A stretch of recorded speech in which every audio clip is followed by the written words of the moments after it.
So we've got a big gang now here to welcome in, and so I'm going to bring them into our studio. So we have with us Debbie Kennedy, wave Debbie, and we have Jasmeen, and we have Kate. They're all, I've known these people for a long. Well, Jasmeen, I've not known you for such a long time, but I've known Debbie and Kate for a long time. So, great champions of computing science. So, Debbie, you were a tutor for us for STACS, and you also did hosting last year for this.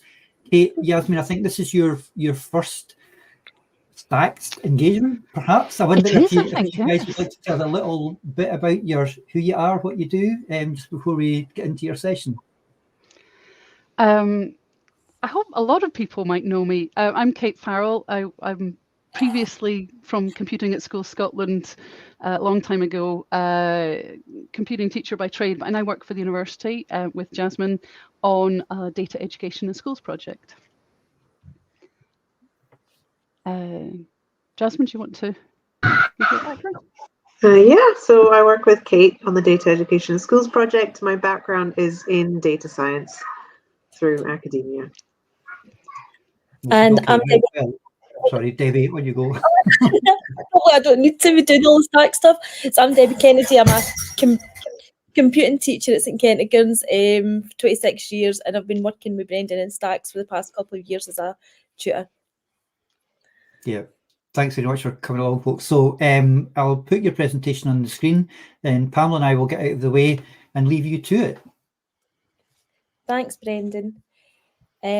So hi, I'm going to start this one off and just a little bit of information about the microbit project we've got going on in West Lothian.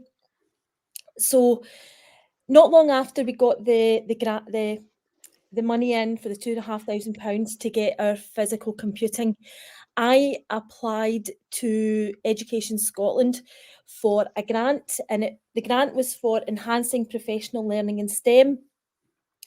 And I put in actually for a lot of money, and I got most of it.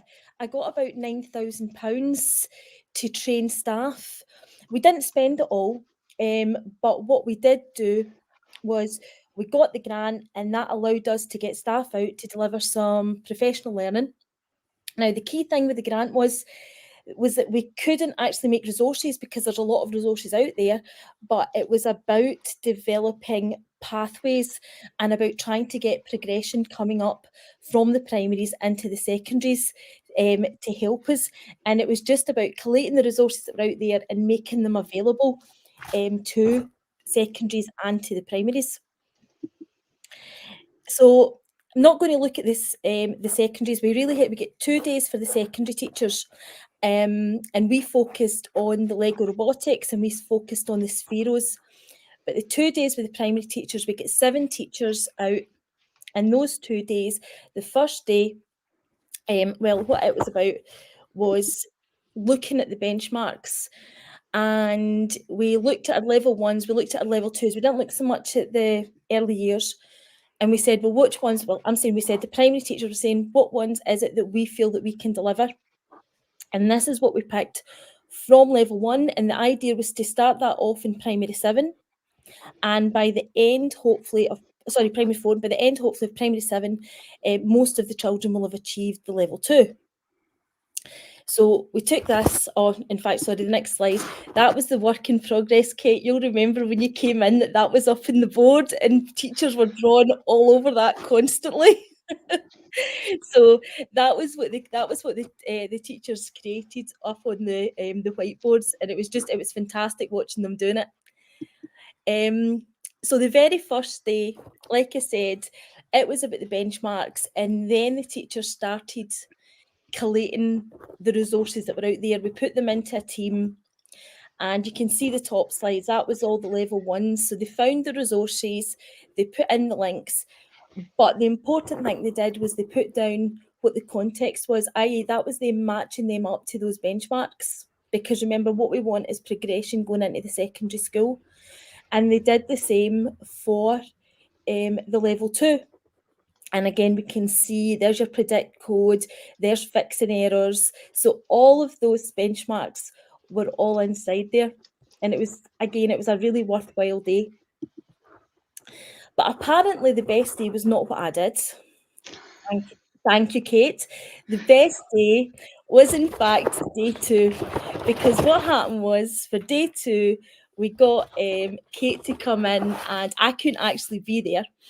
So I'm not taking it personally that it wasn't a good day. And what everyone did was they worked on this pathway. But before they did that, I believe that you had them doing some fun stuff, Kate. They were looking at IDL projects and all the fun things that they could be doing with the microbits. They got bits of paper out and everything. So they spent, I think, the morning doing that, a good couple of hours doing that. And then they moved on to creating a progression pathway. Now, as well as this, as well as having the resource for the pupils, and you can see that at the very end there at number 6, resources list and curriculum links. But as well as having that, what they wanted to have was videos for teachers, so that if the teachers who were our STEM leaders, if they were no longer in the role, people could come along, they could pick it up, they could watch the videos, they could see how easy it is to use the microbits, but just gain that confidence to go and lift the microbits and to use the microbits. So they pulled a lot of the videos. You can see that when they're straight off the microbit website. Most of us have seen it a million times, and they were putting them in again for the teachers so that they could be using them. And there's the input and output devices one as well. So that is basically where we're at the moment. That's the stuff that we've produced with the primary schools. The future is, at the minute, we have had Kate and Jasmeen in to work with the network, the secondary network. Jasmeen came in for that, and she took them through the pathway that they're now going to present to you. I have to say, the secondary teachers, they loved it as well. They thought it was really worthwhile. It was something that we could use. I've worked to get a list of the primary teachers who are all the STEM leaders, and I've split that up into the different secondary schools to go with the clusters. So we now have our contacts in all of the primary schools. We're looking at getting the professional learning based on what we've produced so far, what we're looking to continue producing. We're going to get that embedded into the calendar in the next year. I've currently got a double non-contact, and my plan is, I know that some people have been out to the primaries, as some teachers in authority, at St Kent's, we've not had that ability, but I've now got a double, so I'm going to be able to go out next year, hopefully. I'm hoping to take some of the dress code girls who are our STEM leaders as well, to bring out and to work with us in the primary school. And I'm also hoping that the primary schools are going to take advantage of Kate and Jasmeen, who do enjoy going into primary schools and they love working with them. And just in the meantime, just to continue this strong link that we've got with the two ladies, to continue developing all that we have. So that's where I'm at. Here are my details. Anybody wants to get in touch with me to see the stuff we've done, or just to find out how we started it, please, there's my Twitter and there's my email address. And I will now hand over to Kate and Jasmeen. Thanks, Debbie. Would you like us to switch slides Yes. to from our side? Yeah. And it's just the ones that you gave me for the network meeting. Cool. I don't know how we change the slide, or should we just present from us? Does that work? I think so. I can do it if you tell me when to if you give me a wee nod when to change, I can do it. That's probably the easiest thing. Okay. Thanks. Okay, so where Debbie left off, we'd sort of worked on a very rough progression with West Lothian, and one of the key things that we decided on that professional learning day with the primary teachers was, rather than have the progression be sort of tied to P2, P3, so on, we decided to do badges, so a bronze, silver, gold kind of badging. And that was because a lot of schools will be doing different things. Some schools will have had a teacher where they will have been doing microbits since P3 or 4. Other schools, they might not have seen them until getting to P6 or P7. So we wanted it to be a sort of beginners, intermediate, and advanced level, so that wherever the kids are at, they can come in at those levels. So maybe they're P4s and they're beginners, maybe they're P7s and they're beginners. So the progression was done in that particular way. Another thing we did was we had a look, and maybe this is a good place to advance to the next slide, please, Debbie. I think maybe we skip past these ones, and there we go, progression planner. Yeah, and if we go just to the next one there, yeah, that one. So we also then divided different activities up based on topics. So we had a light and animation topic, gesture and movement, sound and music, sensing and data, and radio and communication. And so within each of those topics, we've then badged up the lessons into a progression. So there'll be bronze level light and animation activities. There'll be some silver level ones. There won't be any gold level ones because all the gold level activities kind of have more of other elements. Radio and communication just in itself is not a bronze level activity. It's quite advanced. So we would suggest you do some of the other ones first, and then at silver and gold level, we'll be working on some radio and communication activities. So if you advance to the next slide, please. Those are the badges, and then on to the next. So in bronze level, we've then divided a bunch of lessons up. And these are all lessons where all the resources are available elsewhere. Most of these are on the Microbit Foundation website itself. So those are just links that will take you to the page for that lesson. Each lesson has a video, it has the code, it has a little bit of a guide on how to run that. Some of the lessons are elsewhere. So for example, in the sensing and data column there's a data monsters lesson, and that's something that we've developed ourselves in the Data Education in Schools project, using sensors to collect data with the microbits. And it's a beginner level activity. And on to the next slide, please.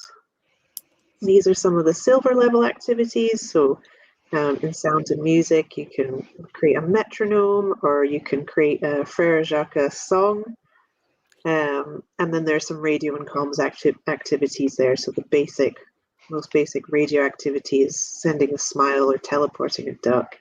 And then if we move on to the gold level, which is the next slide there, you can see there's no more lights and animation activities on that level. There's a lot more radio and comms activities and some more advanced sensing and data activities as well. And the next slide, please. So then sort of taking some of the initial work that we did with West Lothian, we were contacted by East Lothian Council and their digital team, and they were really keen to be doing more with microbits as well. And they were particularly interested in the transition phase. So thinking about projects that could be transition projects, basically, interdisciplinary projects that would bring different departments together, like CDT, computing science, music, art, things like that. So we sort of took those initial ideas about badging and lessons by topic, and the slides that you've just seen there were actually a draft from East Lothian in a progression pathway that they're planning to roll out from August across the local authority there. And so now I'll just talk through a few of the extension project ideas that we had, that we brainstormed together with them. So one of them is the BBC Playground Survey. And that's a project that the BBC has just rolled out a few months ago. It's ongoing at the moment. They basically brought together a whole bunch of different activities that are outdoor and that involve data collection. And so the idea is that classes will take part in these activities and then submit the data that they've collected to the ONS, and it will all become part of a big database of schools across the UK. So I think the sort of official data collection part of that project finishes in July, which is the end of the English school year. But the activities and the resources are all there and can be done at any time as well. And it's a really nice collection of different activities, including some of the new machine learning capabilities that Microbits Foundation has just rolled out. And I would highly recommend giving that a go, because it sounds scary, but they've made it so easy. It takes 5 minutes to set up. They give you all the instructions. So definitely have a play around with that if you've got a couple of microbits. Another extension project that we came up with was to make your own orchestra. So we found a lot of resources of making different kinds of instruments using the microbit. You can have, attach it to a banana and make a banana guitar. You can have it play songs like a piano. So that is something that East Lothian are currently working on, pulling together things that they found, resources across the internet, different kinds of musical instruments you could make. And that could involve doing things in CDT and making wooden frames and things like that, or it could be much more basic and just using the microbit, bits of foil and fruit, things like that. Next slide, please. Another one that we trialed ourselves was to make kinetic sculptures, and we saw this, I think it was a Dutch website where Kate had seen this initially. They had a lovely display of kinetic sculptures that a class had made. So this involves using microbits connected up to servo motors, and sometimes LED lights as well, and then using cut out cardboard, attaching it to the motors, and having things like dinosaurs with their jaws opening and closing. Kate made the house from the film Up that was moving up and down, and I geeked out and I made a temperature, a thermometer that had a dial that would move depending on the temperature. And there's, again, it's a sort of a good activity where you can go lots of different levels depending on the level the kids are at, the ability that the kids have, and it requires very minimal in the way of fancy materials, so just a bit of cardboard and servo motors and crocodile clips, which are all very cheap. We had a lot of fun doing that. And next slide, please. And then another idea is to get some of the robotics kits that are out there. So Kitronic makes a lot of kits, extension kits for the microbit, including little robotics kits. There are a few other companies that make these. And the idea that East Lothian had there was to purchase a class set centrally and have those with the digital leads, and then different schools could book them out. That way it sort of brings the cost down and each school doesn't have to get their own set. Next slide, please. And I think this is the last extension project idea. So again, some of these companies that make additional kits have things like soil sensors that you can attach to the microbit, and there are a bunch of different resources online for things like this. But this was another idea we thought we had because there was a lot of interest around doing environmental work and climate work, and that can be brought together with the microbit as well in some of these kits. And I think that is the last slide there. So I'm going to hand over now to Kate, who's going to talk a little bit about what we do at Data Education in Schools. Yeah. So yeah, if you'd be able to skip a couple of slides, that'd be great. And the next one as well. So we do data literacy, and what on earth is data literacy? And so we went for a definition about data literacy being the ability to ask questions, collect, analyze, interpret, and communicate stories about data. In terms of a computing science perspective on this, what we're looking at that kind of information systems side of things in some way, but kind of more modern, and also looking at how do 3-year-olds plus interact with data and use data. So yeah, can you skip a couple of slides, please? Cool. So what we're hoping for with this project is for learners to become data citizens. So we want them to be able to interact and use and find meaning in data, the data that they encounter on a day-to-day basis, whether through their schoolwork, through data they interact with in the local media or the media, and in their local communities. But also to be able to use data on their devices and have a bit of control over that. We've not come at this project going, you must not share your data. We've kind of understood learners are having to deal with using websites, using web services, using apps, and dealing with the fact that they're ticking the box saying, I agree. And what does that actually mean? We want them to be critical consumers of data. So we've got an ever-growing group of young people who are brilliant at spotting bad graphs and figuring out why something might be a bad graph and figuring out that misinformation, but also taking data, action based on data. So being able to not just make a graph that goes on a jotter and gets put away or is in Excel and just saved, but actually thinking about meaningful data, meaningful projects that they can use data to evidence to people and to persuade people to make changes. Next slide, please. Yes. Thank you. And our first step was looking at where data is across in the curriculum, and there's lots of different opportunities for learning about data skills in the existing BGE curriculum, including technologies in the computing part and in the digital skills, but also in numeracy and maths and information handling, in literacy about kind of looking at non-fiction texts and looking at evidence in social studies. So there's lots of opportunities for learners to gain these skills and hopefully pull those skills all together. But the next slide shows there are lots of opportunities to apply those skills across the whole curriculum.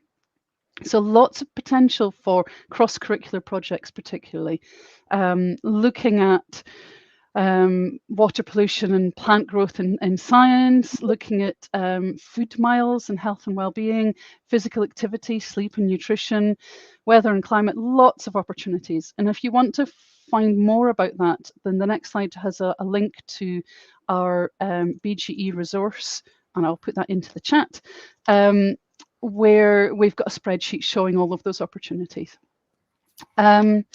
And if you can hit next slide again, we've been working on lots of different resources to make it easy to deliver data literacy skills across the curriculum, including the microbit resources that we've been working with Debbie on. So we've worked with the cyber skills lessons people, which I hope everybody's very familiar with. They've got lots of really good computing lessons, and we've been working with them on data lessons. So we've got Defend the Rhino, which is a machine learning activity. We've got a kind of creative personal data activity about data selfies, and we've got one about using downloading NASA sunlight data and mapping, drawing on Google Maps where your school is to figure out how much sunlight you could, energy you could generate by using solar panels. And if you hit the next slide, then there's also other cyber skills lessons that are also about data that cover a lot. So there's an ever-growing set of lessons there that are engaging and fun.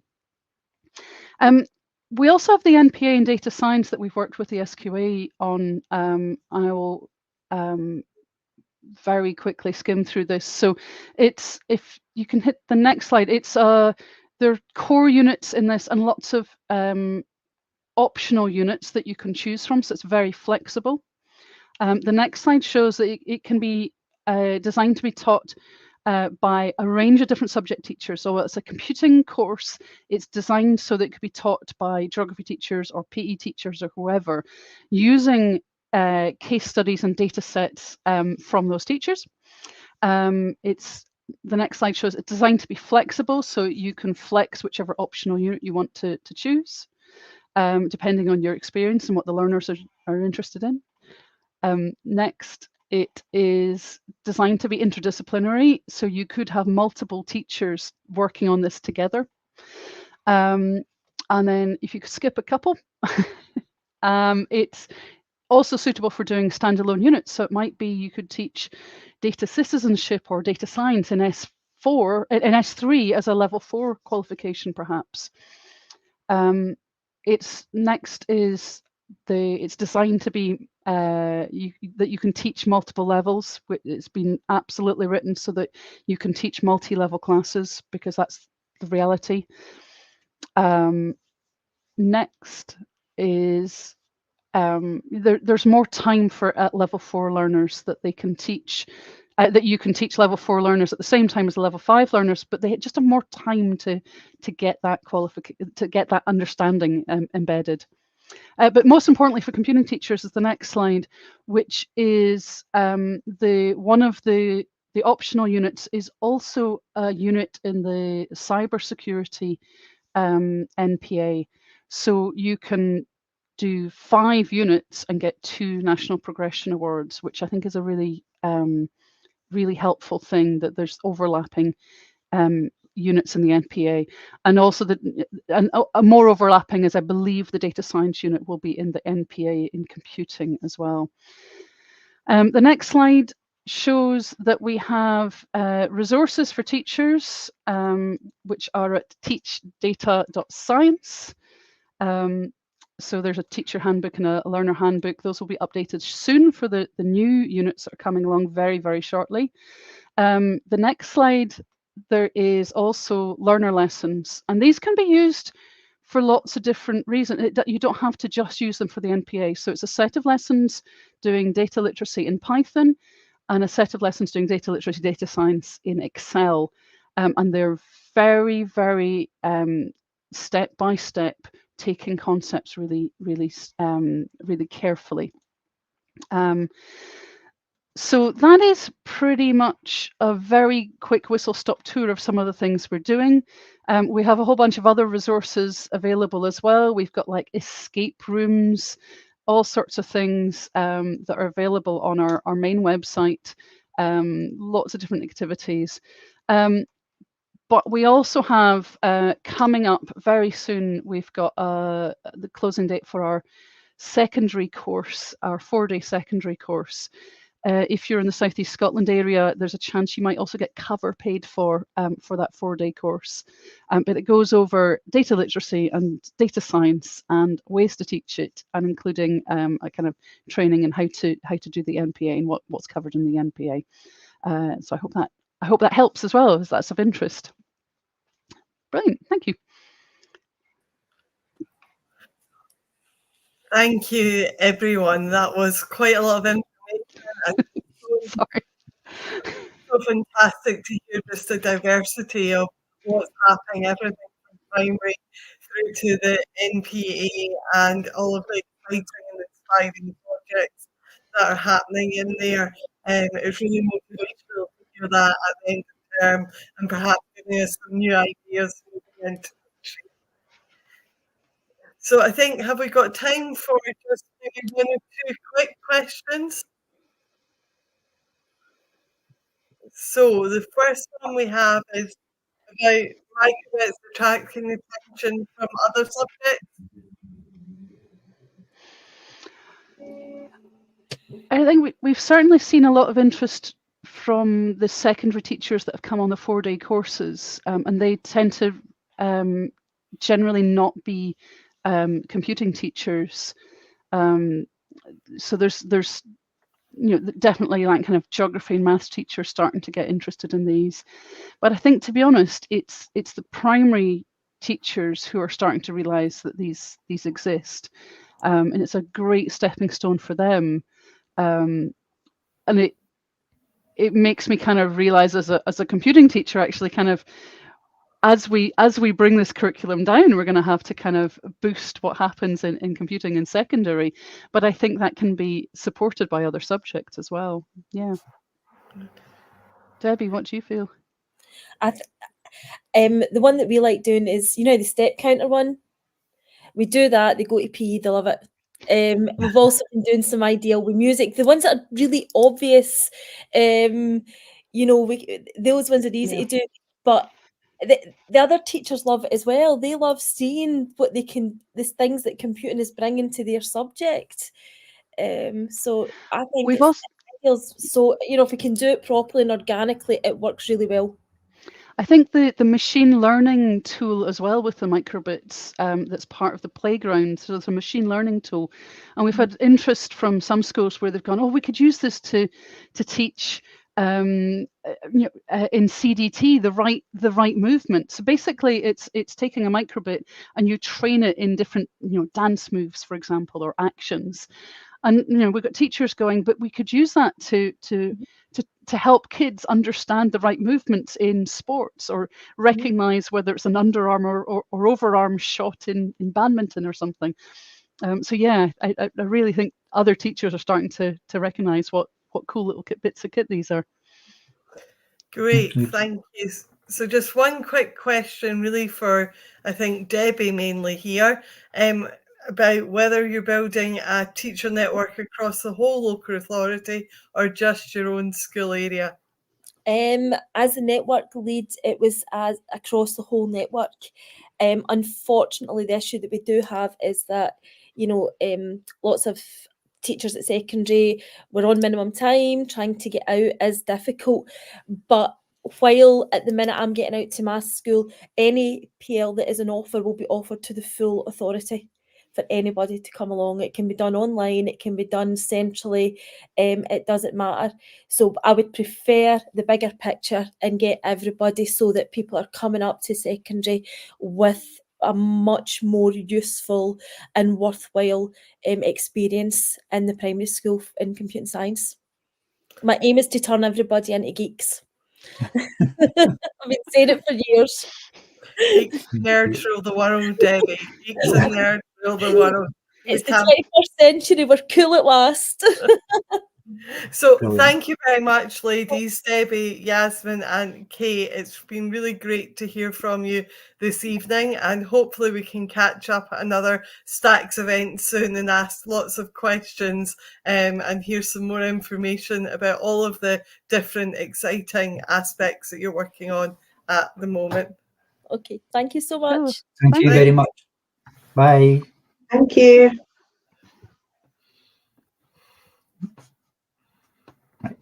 There we go. So that was brilliant. That was jam-packed, Pamela, wasn't it? So much stuff in there.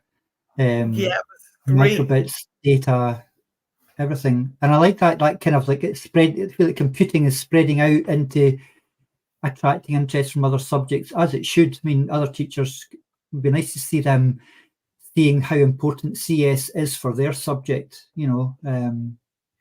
Yeah, I think it's time we started to view CS as a core subject that can support other subjects.